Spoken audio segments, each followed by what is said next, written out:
महाराष्ट्रात पावसानं जोर धरलाय। राज्यातील विविध जिल्ह्यात मुसळधार पाऊस बरसत आहे। काही जिल्ह्यात तर अतिवृष्टी सदृश पाऊस झाल्यानं नदी नाले दुथडी भरून वाहत आहेत। मुंबईसह किनारपट्टी, पश्चिम घाटाचा परिसर आणि मध्य महाराष्ट्रातील काही ठिकाणी संततधार कायम असून पुढील 3 दिवस मध्यम ते मुसळधारेचा अंदाज हवामान विभागानं वर्तवलेला आहे।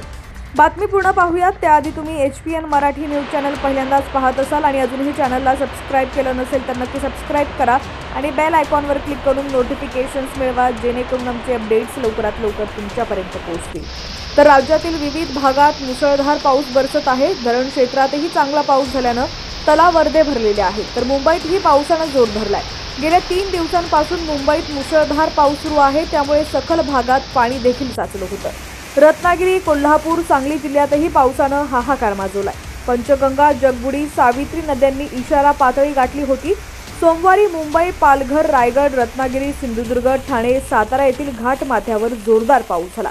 हवामान विभागानं दिलेल्या माहितीनुसार आजही पावसाचा इशारा देण्यात आलाय।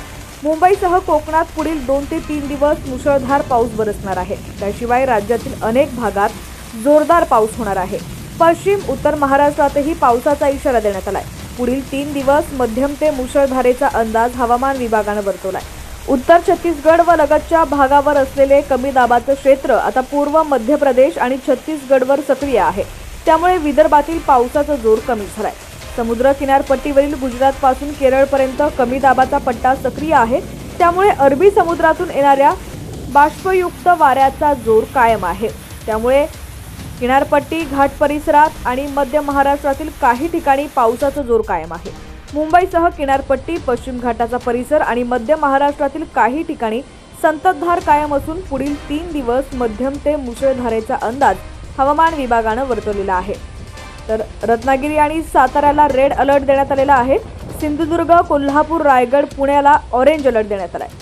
तर मुंबई, ठाणे, पालघर, नाशिक, धुळे, नंदुरबार आणि विदर्भाला येलो अलर्ट जारी करण्यात आलेला आहे। या सर्वात तुमच्या भागात देखील पावसाची काय परिस्थिती आहे ती देखील आम्हाला कमेंट सेक्शनमध्ये नक्की कळवा।